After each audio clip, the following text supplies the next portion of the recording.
There's a new process in place for police officers in Texas to follow after they fire their guns. The change has to do with new paperwork that will require full disclosure of basic information 30 days after such an incident.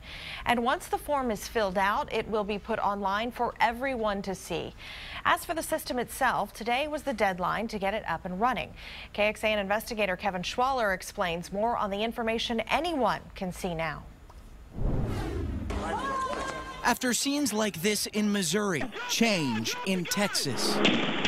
Before, the information you got the days after a police shooting largely depended on the police department.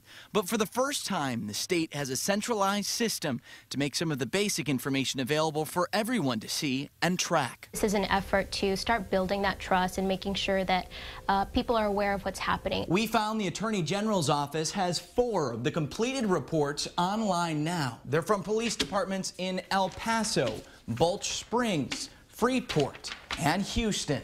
These reports have information like the race and ethnicity of the officer and person shot, location and date of the shooting, whether the officer was on duty, and if the person injured or killed was armed. Still, these reports don't tell you everything.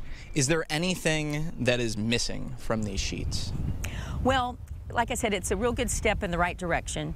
In the future, we'd like to see legislation that would provide even more details about what's going on. There were more details, but they were removed. The deputy chief of staff for the bill's author says the legislation originally included the officer's badge number and the number of shots fired, but lawmakers took that out after hearing from law enforcement. It really had a lot of concerns about putting the name out there, concerns about the police officer's safety. With those concerns out of the way, supporters of the rules hope law enforcement will follow the law and fill out the forms.